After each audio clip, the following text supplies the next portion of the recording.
And welcome to the program. It's another edition of Behind the Law right here on Bud 94.1. Thank you for spending your evenings here with us on our favorite rock radio station. Any questions that you may have will be answered at 321-282-1055. Do not forget to watch the TV show this Sunday and every Sunday, 10 a.m., TV 27.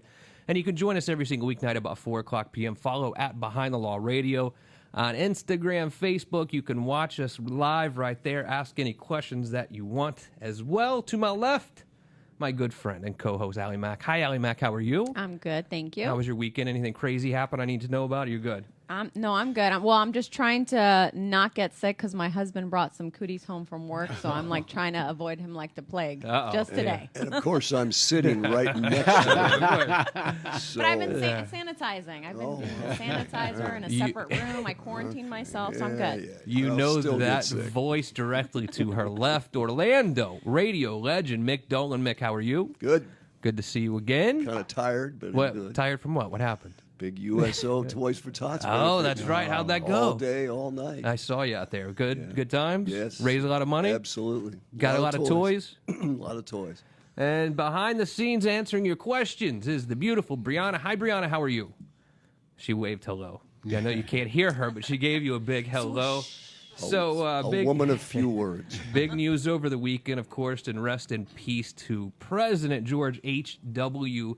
Bush. I think that history can sort of be a little bit revisionist in a way, but it seems to me that everyone has good things to say about him now. I mean, you can't really question his integrity and just him as a man, right? He's a good guy. You could have disagreed with his politics, but everyone has really nice things to say. But I almost hated to see President Trump and him sort of quarreling or just quarreling with the whole Bush family because it makes it a little uncomfortable now as his body's moved to Washington, D.C., and it's like, does the president go? Does he not go? It's unfortunate. Some things he'll are out of our probably go. hands. Yeah, you know? well, and of course he's going to go, but it's still probably a little bit uncomfortable. Did you see the picture of George H.W. Bush's service dog by Oh my his gosh, casket, yes. guarding All his over casket? social media, Sully the was the name of sweetest the dog. Named thing. after Sullenberger, who landed the plane in the Hudson. I thought that was really sweet, too. If you haven't seen that, the search for George H.W. Bush's service dog was right by his casket, sort of guarding it.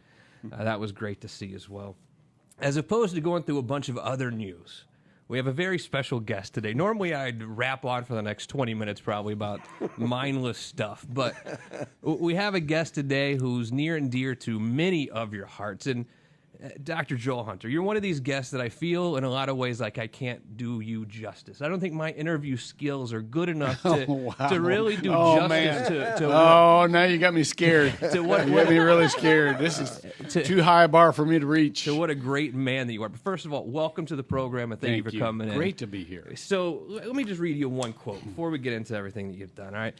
It's from John Morgan, okay? You know, everyone knows John Morgan, the personal injury lawyer here in town. John says, "There's a certain sweetness and gentleness in Joel Hunter that makes him more Christ-like than some of the phony balonies that I see on TV.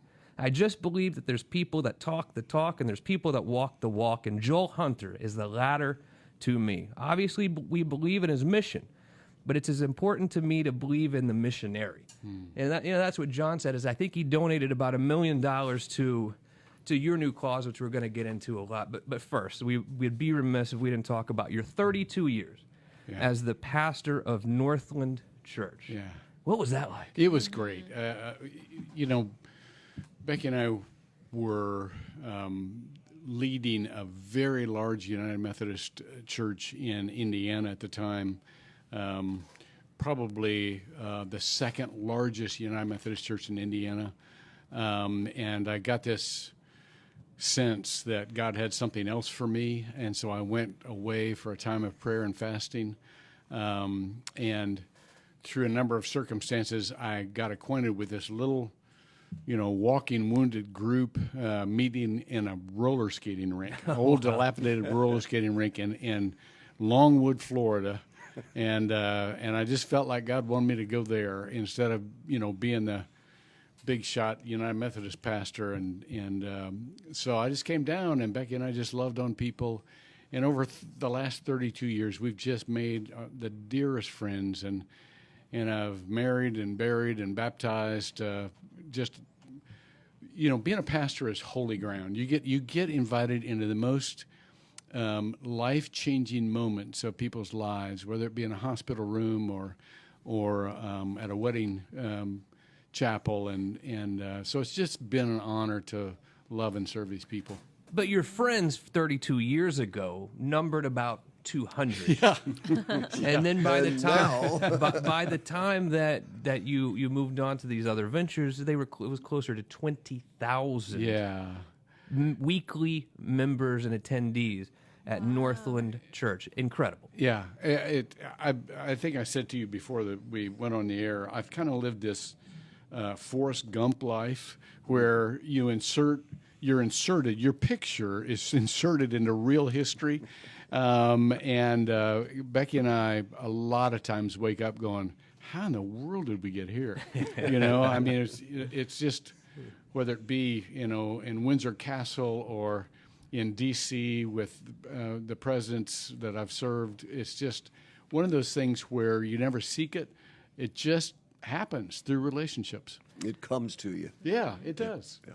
Sometimes when people hear the word megachurch, which sometimes I think Northland was described as a megachurch, sometimes people get a little creeped out by that, and that they think that, oh, it's some pastor on TV begging for money or that sort of thing. How do we, as a general public, how should we look at this whole megachurch concept? Yeah, they should be creeped out because it's really intimidating, especially for people who haven't been to church or haven't been to church in a while, to walk into that size of a place and see that many people. And of course it creeps you out. But a megachurch is just a bunch of little churches that gather in one place at one time during the week, or as ours was several times during a weekend. And a megachurch is just another place to make a connection with somebody who also wants to get closer to God and help serve people. So it's bigger than you had anticipated it being, but it's smaller than it appears. So how do you deal when you're the pastor of a church, especially one of the size of Northland? How do you deal with this is my calling, I'm here to be a pastor, versus the business side of running an organization that large? That's a really good question, and the fact is that and it's one of the reasons that I'm now not in an institutional church anymore. Slowly, you do what's necessary to take care of the entire family. You keep hiring people that are smarter than you are to take care of certain portions of that family. You recruit a lot of volunteers that can give the personal care that people really need.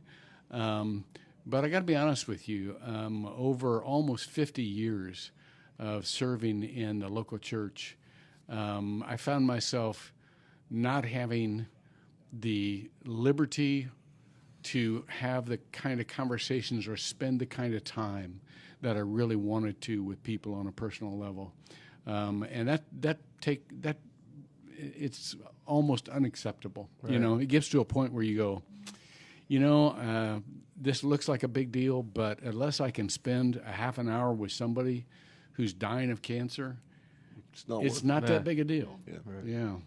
That is Dr. Joel Hunter, former pastor at Northland Church, now on to some other exciting things as well. It was Dwight Bain, who's a good friend of mine, basically the guy who keeps me in line, too. You know what I mean? I've been on his couch. I need him in my life.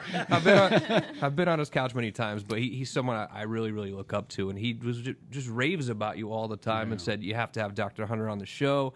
And what a fabulous guy Dwight is as well, though, huh? He is indeed. So you wanted to focus more. You go on sabbatical, right? Yeah. So close to the end of your service at Northland, you go on a sabbatical, and you come back, and I think that's when you tell the congregation that, I'm not necessarily leaving you, but I'm going to leave my post as the main guy here at Northland. Right. What came over you? Do you remember? That's a really good question. To come back and say, it's time for me to go on to a different challenge. Actually, I'm coming back to my roots. Yeah, I went into the ministry out of the civil rights movement. My whole heart for 50 years now has been to include those who weren't being included. And the church does that somewhat. But the more time I spent with the marginalized of our community, I've been working with the homeless for quite a while now, and always working with people who were marginalized or being reminded that I wasn't doing a great job at that. When the Pulse event happened, there's this whole section of our community, the gay, the LGBTQ folks, that I had largely been isolated from and hadn't realized it until that horrible event. And I thought, how is it that I don't have a lot of relationships in this community? How is it that I'm not close to these folks that are hurting right now? So all of that to say, I was feeling this tension, went away to pray, and God, as he does, just said, you don't need a paycheck anymore. Yeah.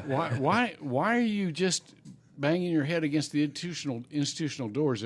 There was a lot of frustration I had with the institutional church at that time. Why not just go to a little home church and help poor folks out? And I thought, well, that's a pretty good idea. And so I came back, and of course Becky's always been this great pioneer. She'll do anything as long as we can do it together. And so I said, Beck, let's just try to build a life that is, and this is the phrase that came to me, no longer giving our best interpretation of what Scripture says, but giving our best imitation of how Jesus lived. And so that's what we did. We came back and we said, this is what we want to do. Just, you'll appreciate this. 2 hours before my last sermon at Northland, President Obama called me up, and he said, "What are you doing?" And I said, "I have no idea." I said, "I've been a local church pastor for 50 years.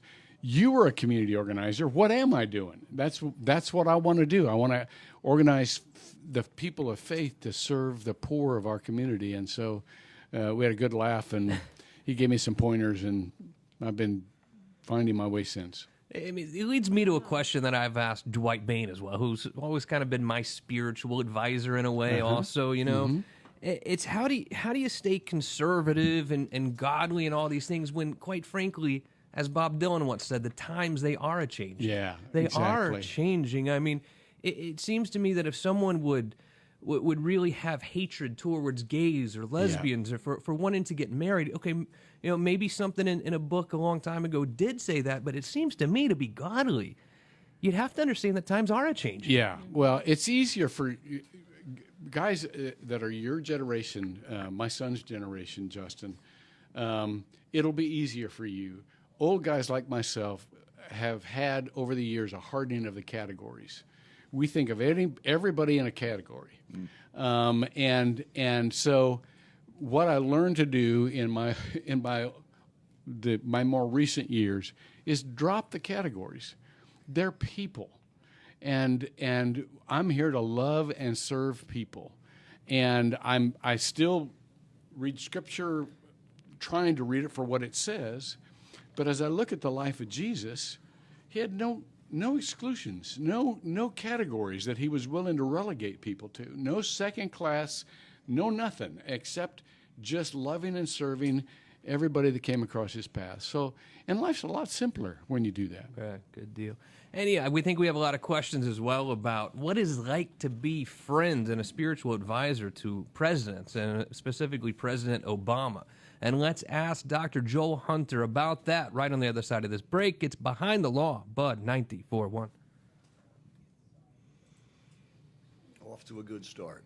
You guys please interrupt me anytime. I'm not trying to monopolize. Yeah, jump in. No, I like that. Okay. Everything that he said. I was like, Okay. oh, that's... I know, right? Really, we're kind of that's surprised right over here. here. We're looking and go, hey, maybe he's got a point there.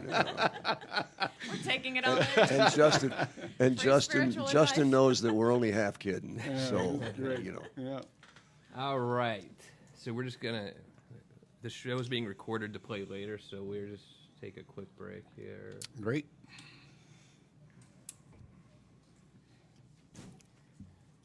Justin, what kind of law do you do? We I do. should know this. We do a bunch of different things. We have a lot of lawyers, mostly focusing on consumer things, bankruptcy, IRS problems, some divorce, personal injury. We do a bunch of different things. Okay. Very consumer driven, I would say. Yeah. All right, you guys ready? Yep. Welcome back to the show. It's Behind the Law on Bud 94.1 with a very special guest today, Dr. Joel Hunter. You know him as a vicious advocate for the homeless around Central Florida and the former pastor at Northland Church. Dr. Hunter, thanks for being here. Glad to be here. So, I don't think it's any secret, but maybe some of our audience doesn't know. You were really a spiritual advisor and close friend to President Obama. How does that happen? I have no idea. Like I said, it's yeah. The Lord sends it. How it happened was this. I was quoted in an article, New York Times article on racism, and the then Senator Obama, who had just decided to run for president, saw that article, and he contacted me and he said, "I'd like to talk with you. Would you take a phone call?" I said, "Sure." And so a couple of weeks later, he called me. We talked about 30 minutes on the phone about how faith-based groups could work with the government to really help the vulnerable. And I said, Senator, faith-based groups are probably the most underutilized force you have in this nation to address the social problems. And so, and then I was slated to ask some of the candidates questions on these national forums that they were doing, and I was at Messiah College, and I just asked Hillary Clinton the opening question of one of the presidential debates, and she had answered, and we know each other, and so it was good to talk with each other, and I feel this form creeping up in the aisle, and I looked down, and there was a guy down there. He said, "Would you come back and pray with Senator Obama before he goes on?" I said, "Of course." And so we sneaked out, and we go down through all these catacombs, and I'm thinking, okay, I know how this works. There's going to be 25, pastors or spiritual leaders down there, all with their hands on, and it was him and I in the hallway. And he had a really rough. He'd been raked over raked over the coals in the press that week. And I said, Senator, I know you've had a rough week. And he looked at me. I'll never forget this. I love this. I cry a lot, by the way. The older you get, the more you cry. But he looked at me. He said, "No, the single mom who's trying to put food on the table had a rough week. Wow. My week was fine." Oh, wow. And that's just the kind of person, he is. So we prayed together. And after that, we started keeping in regular contact, and I was asked after he was elected to write devotionals for him every week, and so I did that for 8 years. But bottom line is, we've had a lot of time to gather, and he was as sensitive to my life when my 5-year-old granddaughter got brain cancer. He was the first one to call me up. And he said, "Joel, this is Barack. What can I do?" And I said, "Well, Mr. President, you can't do anything." And he said, "Well, Michelle and I are praying. You've got to tell me if there's anything I can do." He was that kind of person. Wow. So anyhow, we just had a great relationship. We've kidded around a lot. He has a terrific sense of humor. We didn't talk much about politics. There's no surprise. Talked a lot about how to care for people, a lot about faith, a lot about family, and so it was just we had a good relationship. Don't you think that in any line of work, a sense of humor goes so far? Oh, my goodness. I mean, you've got to be able to laugh at yourself. Too.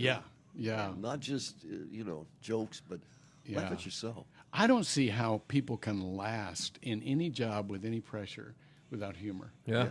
Got to it's step just, back. Yeah, you've just got to have it. Unbelievable. So President Obama actually appointed you as the first advisory council on faith based in neighborhood partnerships. Yeah. And how does what? So that just came from your relationship with him, I guess. And what did you do in that position? Yeah, well, there were a group of us, multi-faith, some of no faith, who just wanted to work on how to help the government become more open to the citizens and practical solutions in how to solve some problems. And we were charged in that year to come up with a report, which we did.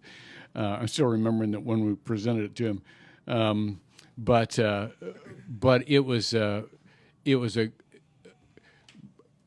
when I helped. I didn't help. I was a part of the group that helped President Bush create the Office of Faith-Based Initiatives, and there's another guy with a great sense of humor. Oh my gosh, Yeah. W is a stitch.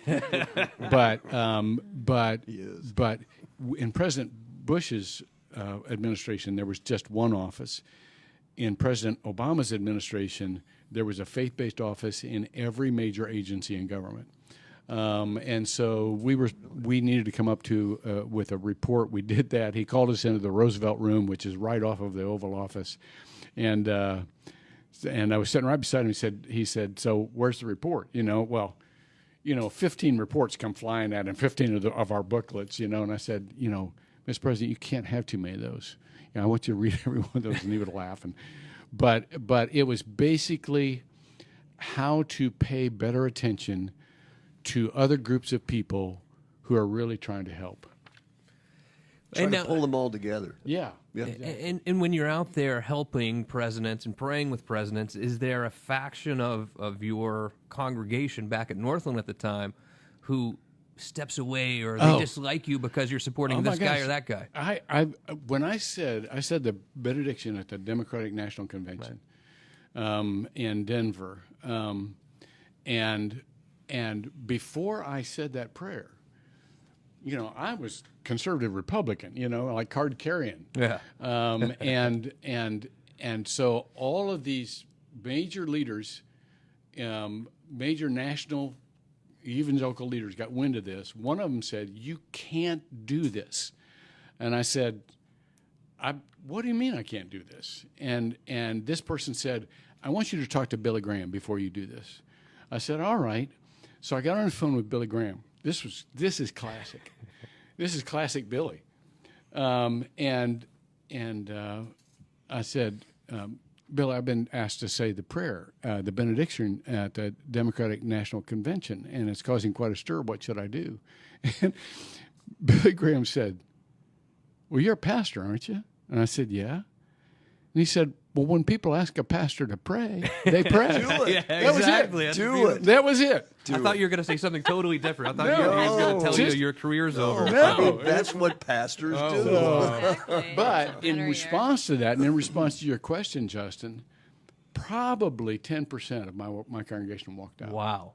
And that was your connection with Obama or Bush? Yep. Obama. Yes. Okay. Obama. Yep. That's crazy. Yeah, because it was a conservative evangelical congregation, and we kept that, but they couldn't see that you serve the President of the United States. Yeah. This is the President of the It's United not States. politics. It's You know, service. it's a person. Yes. Now, And so, how would they feel if someone was, let's say their aunt was dying at the hospital and they called you, but their aunt was a Democrat? So you're like, you know what, I can't pray with I can't pray with your aunt because she's a Democrat. I mean, it's sort of backwards way of thinking, you yeah, know. And, exactly. I mean, God bless you for having the wherewithal to say, yeah, whatever, Yeah. I'm going to do it. And- well, this is the other. Let me tell you the rest of that conversation. Billy Graham was a Democrat. oh, I think I knew that either. Nobody Okay. knew it. Yeah, I didn't know Nobody that. knew it. But when people tell me that you can't be Christian and Democrat, I go, seriously, seriously. course. I guess Billy Graham just missed the wow. boat. Well, see, Pastor, they didn't know that you really were staunch Republican. Yeah, yeah. I mean, Yeah, exactly. because that pastor's job is not political. Exactly. Yeah, It's to help everybody. Exactly. It's Behind the Law. Bud 94.1 talking to Dr. Joel Hunter.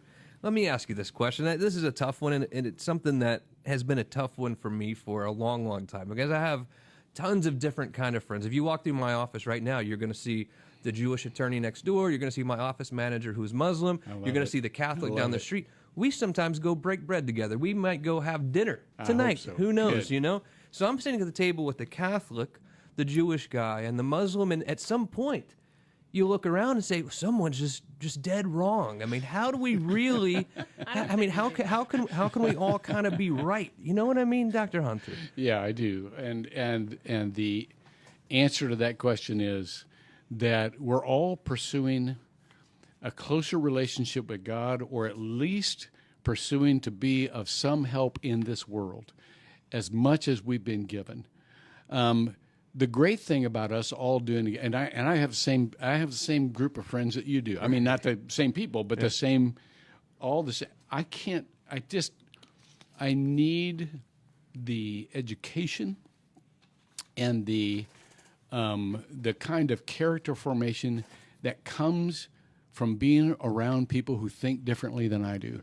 Because if you aren't around somebody who thinks differently, you're not learning anything. And somebody once said, if two of you always agree, one of you is not necessary. And so the point to this is that there are people in every religion who dogmatically rule out other people on the basis of the category religion, and I, of course, believe what Scripture says. That's how I was raised. That's how I think. That's how I believe. But as I look at Jesus, instead of trying to make my own interpretation of Scripture the dogma that everybody needs to meet, as I look at Jesus, I don't see someone who ruled people out. The only people that Jesus ever yelled at in the Bible are self-righteous religious people. Wow. That's all, it wasn't, he didn't mind the Pharisees being Jewish. He was Jewish. He minded the Pharisees being self-righteous and condemning everybody else. Right. So there we are. One of the biggest challenges with my job, Dr. Hunter, is I'm dealing with people who, either it's a foreclosure or a bankruptcy or just terrible financial problems. I spend probably 80% of my day helping people through their financial problems. I think what you might not understand, listening at home, is how close, and you'd be shocked, how close some of these people are to sleeping in their car at night. Let's address how we can help the homeless during this holiday season right on the other side of this short break. It's Behind the Law on Bud 94.1. Good.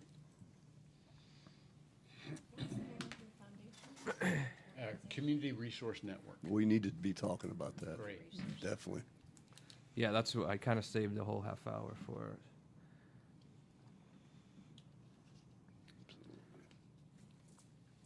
No, you're still involved with the Commission on Homelessness? I am. Okay, good. I'm the immediate past chair on the executive committee, so I can kind of do a taxonomy for us about, what are the different provider agencies that are really important in the community, because we all got to do this together. Well, there isn't one of us can do it by ourselves. That's a tough list for normal people. That you don't just what organizations can help? Exactly. And maybe one or two come to mind, but there's a bunch of them that don't. Exactly. Yeah. All right. So, you guys ready to go? Ready.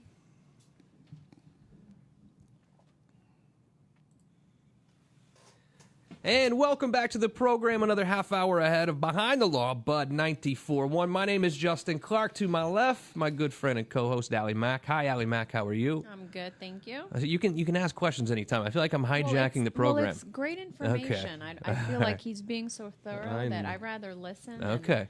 But I just want you to feel free to jump in anytime, okay? Well, like at church, Justin, listen. Don't go there on me. Don't go there on me. Grill me. Directly to her left is our good friend and Orlando radio legend, Mick Dolan. Hello, Mick. How are you? Good. And just on the other side of the room, the beautiful Brianna is answering your questions on Facebook. Do not forget to watch the TV program this Sunday and every Sunday, 10 a.m., TV 27. Follow at Behind the Law Radio on Facebook and Instagram. You can ask us any questions live right there. And, of course, listen to us every single night at 8 o'clock p.m. on our favorite radio station, Bud 94.1. If you have any questions for the studio today, the phone number is 321-282-1055. But without further ado, I want to bring in our very, very special guest, Dr. Joel Hunter. Dr. Hunter, how are you? I'm doing great. I'm honored that you're here with us today. And like I said earlier, I really am scared that I'm not going to be able to really express on the radio what a great person you've been, and you are. You know, I was really nervous about you coming in because I didn't think I could do you justice. Oh, thank you. So I'm trying my best. I really, You're doing really great. This is like professional radio. yeah. You've been doing this a while, yeah, Justin, right, haven't right. you? You're good. So a lot of people around town know you, Dr. Hunter, as a 32-year pastor at Northland Church. Took it from 200 to 20,000 or so. But we're on to something even more special maybe at this point. And so what we do at our law firm quite often is we help people going through a difficult financial time. We were right here during the foreclosure crisis. We helped 15,000 families try to deal with their house issue. Because, look, in 2008, 9, 10, Florida was sort of the epicenter of the financial crisis. Yeah. Everyone here was doing some sort of job revolving around real estate, whether it was you're a realtor or you're in construction. Something in Florida really revolves around real estate. Now, Dr. Hunter, when I've had people in here, whether it's filing bankruptcy, trying to save their home, there literally wasn't money left in their bank account many times. And I don't think the general public knows how close a lot of our friends right down the street are to homelessness. Yeah. When you decided you were going to step aside from Northland Church, what was your mission? What did you want to do? Well, I wanted to create a database whereby anyone in the community who wanted to volunteer to help would find a place for what they can do. Most of my organization, which is Community Resource Network, most of what we do is we deal with family homelessness, which is 80% of the homelessness in this region. The 20% that is chronic homelessness are those that have access to the to government services because they are of the highest vulnerability, most likely to die on the streets. And by definition, they have some sort of disability, either a physical or a mental or developmental or an addiction disability. And so they're going to get the lion's share, like 90% of the government resources. Who doesn't have access to that are the people living right on the edge. They're about to become homeless or they've just become homeless. And our economy is rocking well for those who are in the upper echelon, but especially in Central Florida, those who are working at minimum wage to afford housing right now. Orlando is tied for the second worst city in the country for affordable housing. For every 100 people that are looking for affordable housing, we have 17 available units. And so basically what we want to do is we want to help those families who are not being addressed. The overwhelming majority, like 80% of those families, their parents have full-time jobs. And they still can't make it because it's minimum wage, and they can't afford the housing that we have here. And so what we found is that if we can, you know this, Justin, from your work, and you just made reference to it. Even people who are in the house right now are one car repair, one hospital bill away from not being in their house. You better believe it. And so if we can connect, I never talk to people in the community that they don't go, I would love to help, I just don't know what to do. And so maybe there's a mechanic who said, I'll give you 3 hours a week, you know. Maybe there's a dentist, maybe there's a physician, maybe there's an attorney, maybe there is somebody else, a handyman. We had a family of 6 who were a little bit behind on their rent. The toilet overflowed. Their entire downstairs was filled with septic. Okay. The landlord wouldn't repair it because he said, nope, you didn't pay your rent last week. So they were living in their car for want of a plumber. a plumber could have fixed this. Oh. And so what we're doing is we're building a way that both every organization, especially the faith communities, churches, synagogues, mosques, can help in the most personal way, but also individuals can help in the most personal way. Because when you come right down to it, the help that people need are not just resources; they're relationships. Poverty is one of the most isolating blights, and people either self-isolate or they get isolated by their friends and family because they've asked too many times. That's true. What is the process of somebody that is in need of a service like that? Do they just contact the website? Do they contact you? We haven't got it built yet. We're pioneers, and so this community. I mean, this is a terrific community. There's such a desire to help and to address homelessness, all the way from our government officials to businesses to nonprofits. Everybody wants to help. So that's not the problem. The problem is how. How can I help? And so this first one will be for organizations. The second iteration will be where people can just either call in or access a website, and they can say, "I'm a plumber. I'm in this part of town." Because here's another thing: if you want to help people, you want them not to have to travel to get the help. You want it in your own community.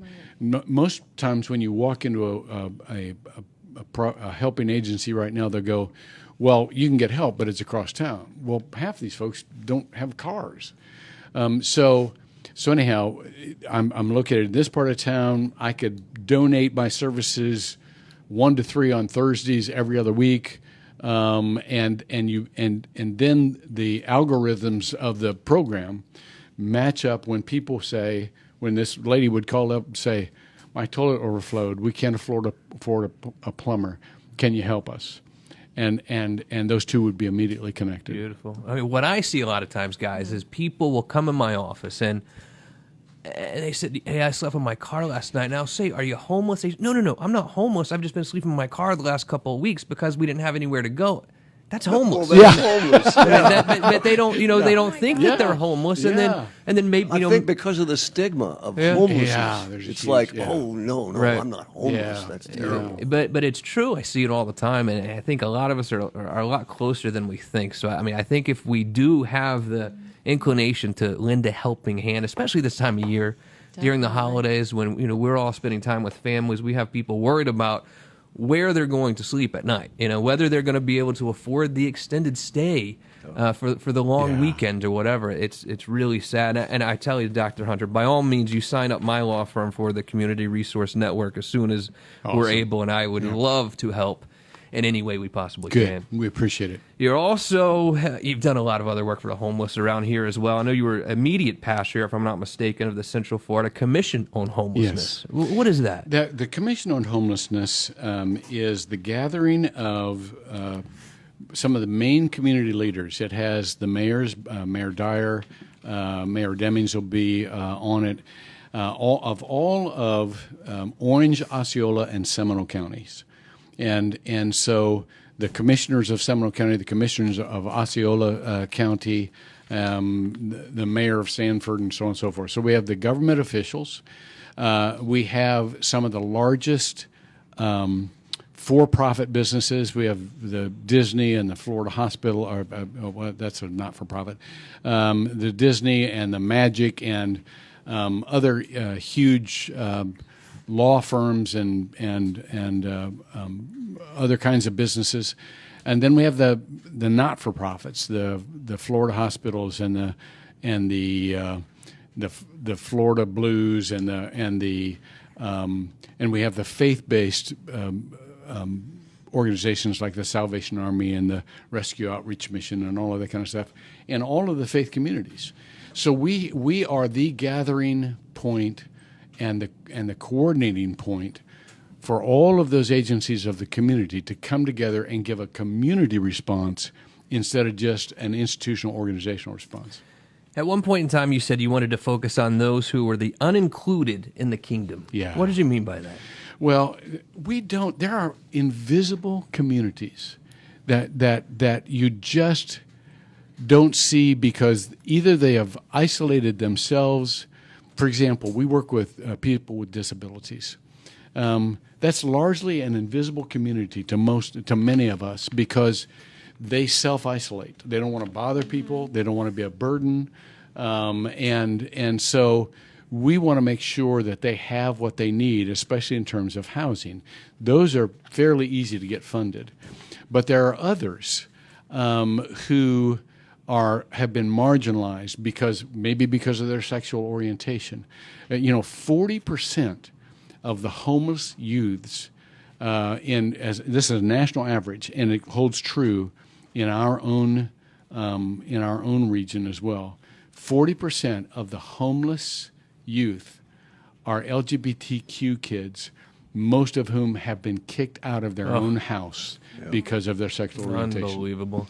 So that's part of the unincluded. What else can we do to help Central Florida and the homeless problem that we have here, especially now here during the holidays? Let's ask that question. One more segment ahead with Dr. Joel Hunter, Bud 94.1. All right.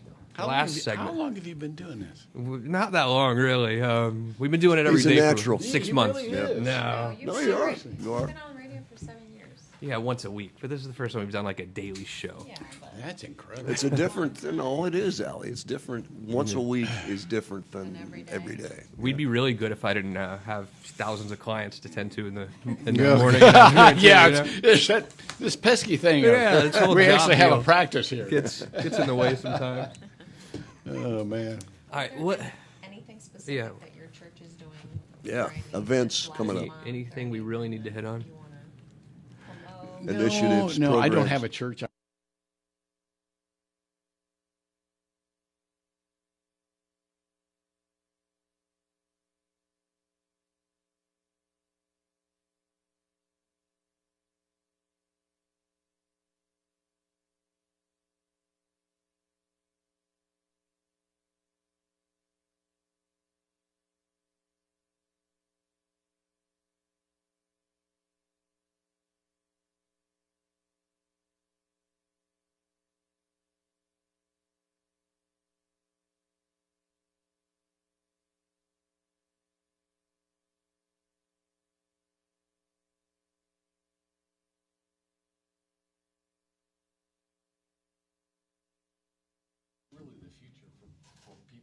Generation and younger, they're not into the institutional church I thing. know it. So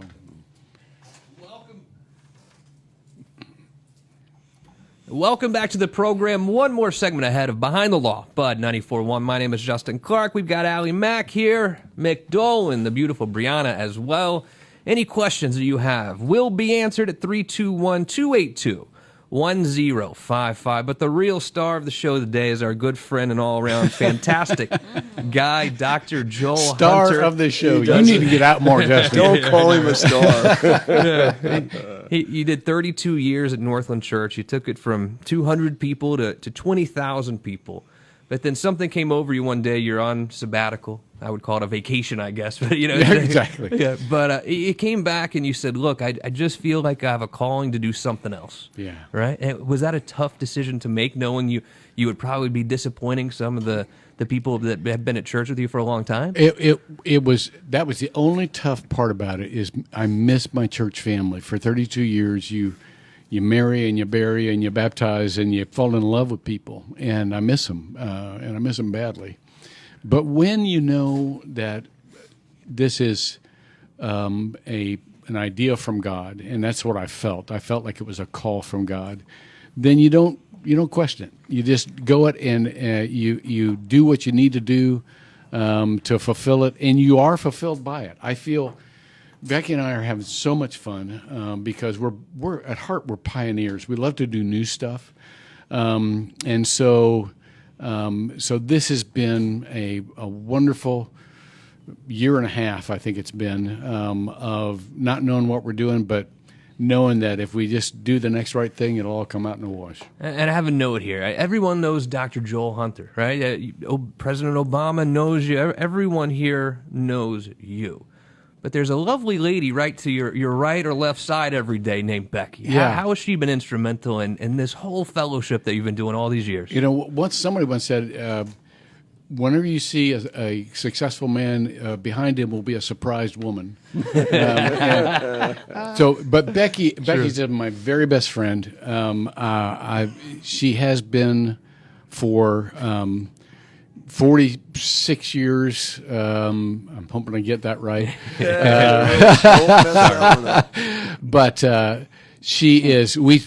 I'd rather hang out with her than anybody. And by the way, President Obama loved this woman. Because he's got the same relationship with Michelle. When Michelle came down, Michelle came to our church a few years ago, and so we just had a great time together. But he's got that kind of relationship with Michelle. They enjoy each other. Right. They laugh all the time. So yeah, Becky's my partner and the at least half of my brain. We talked a little bit about this during the break. You've retired from being a pastor at Northland, but now where do you go to church? I still preach when invited into churches when pastors need a break. There you go. But mostly Becky and I go to this little home church. We have some good friends that and their kids, and we go in and we have bagels and fruit, and then we go into the living room and we sing a couple of hymns, and we discuss a Bible passage. And not just one person preaching. We discuss a Bible passage together. Group effort. Kids included. Mm-hmm. The kids have really good insights. Oh, they do. Kids included, and then we all take communion together and we hang out some more. It's pretty much like the original church. It's not in a skating rink, though. Not in a skating rink. It's actually in a house. It's every bit the way the original church got started. So we love it.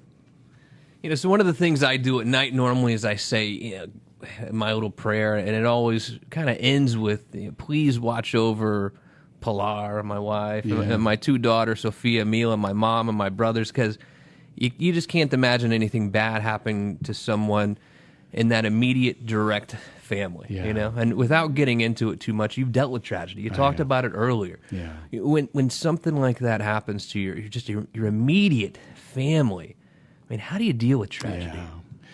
Well, our two biggest tragedies were, as I said, my granddaughter died of brain cancer, and then my son committed suicide. And this was a young man who was more like me than I can't imagine. He was a very successful pastor here in town. A lot of people's lives were blessed by him. But I come from a long line of alcoholics, and unbeknownst to me, he had become an alcoholic, high functioning. I didn't know it; nobody knew it. But before we could really do anything about it, he had so devolved into the depression that alcohol brings, and he just thought the world would be better without him. Oh. And so when that happened, Becky and I had the same reaction. We were, of course, it just rips your heart out of your chest, and you got to tell yourself to breathe because nothing is automatic anymore. But this is what we believed. We believe in a God who works everything for good, and we believe that somehow God did good, let that happen for good, not only for him, but for what would come out of it. We just trusted that. And we imagined these scenarios. If he had ever gotten behind the wheel of a car drunk and hit a kid, that would be that would have just been, and frankly, it was only a matter of time. And so God could see the future. He knew what was best for Isaac. He knew what was best, although most painful for us here. So we've always had this confidence in God that He is sovereign and that nothing happens that can't be made better than if it had never happened. Yeah, unbelievable. I'm so sorry Words about to live by. For sure. Absolutely. It's obviously a tough time for people when something like that happens, and it does test your faith. And I mean, It does. you being a pastor and probably talking to thousands and thousands of people who have lost loved ones, you know exactly the feelings they're going through. One question I have, this might be a terrible question. Feel free to even say that's a terrible question, Justin, if you want. But I think we all, at least most of us, deep down, want to be good people. Yeah.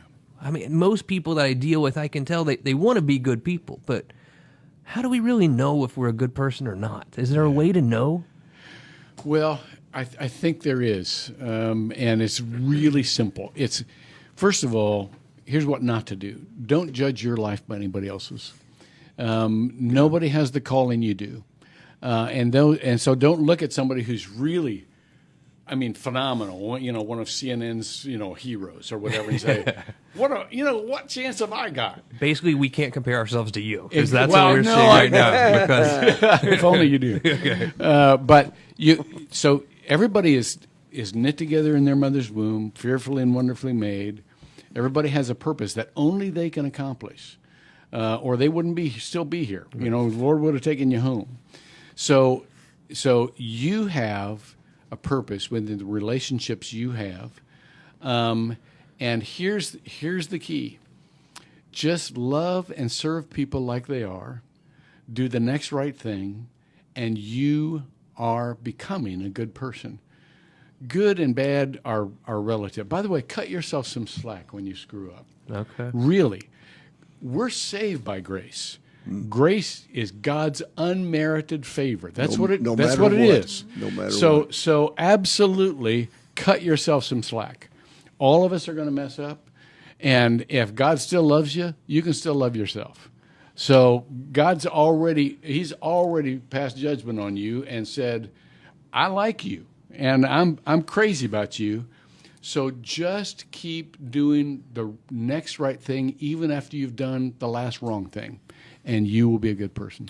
you spend a lot of your energy, and you have over the last 40-something years, helping people through tough times, inspiring people, writing books for inspiration, to help other people. You spend a lot of energy helping others. What sort of inspires you? What do you look for your own inspiration? Just my son, who's a physician, talks about the release of endorphins. Everybody goes for the next endorphin blast or dopamine blast. Or I can't remember. He's the smart one. We get it. But honestly, what my next dopamine blast comes from is helping people. It's just been that way. I'm never going to look for the hammock where I can sip on a mint julep and just look at the ocean. That would bore me to tears. no, yeah. Absolutely. So I've got to feel like that the world. My grandmother used to say, Joey, make sure that when you leave a place, it's better off than you found it.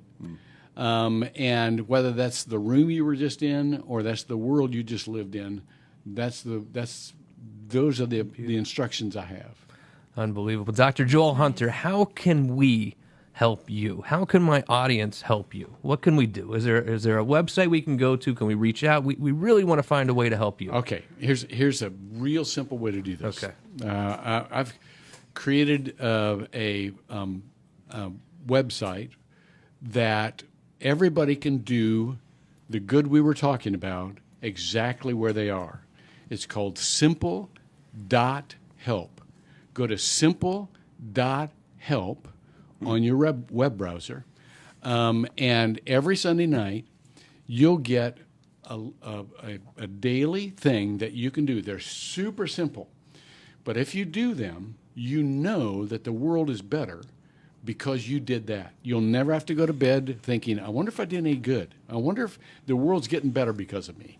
You'll get this, and there are thousands of us now that are doing these things every day right where we are. And if there are enough of us, our whole community will get changed. But it's simple stuff like, let somebody into traffic and wave at them, It's simple stuff like look for the person who's not being included and walk up and introduce yourself and learn their name. Yeah. Simple stuff anybody can do. It's inspiration is what it is. You're inspiring people. Orlando and Central Florida, and indeed the world, is a better place because of you, Dr. Joel Hunter. Thank you for joining us today so much. It was really a pleasure having you. We're honored that you came on today. Well, my grandmother would be proud of you for saying that. If there's ever anything we can do, by all means, look forward to helping in the future, okay? Allie Mack, any last word? No, the testimonies that you gave are really inspirational, and hope to do more work with your company. Great. Too. Thank you. For the beautiful Brianna, for Allie Mack, Mick Dolan, I don't know much, but I do know one little thing. What's that? I will see you right back here tomorrow night on Bud 94.1. Okay. Excellent. We could have gone another hour.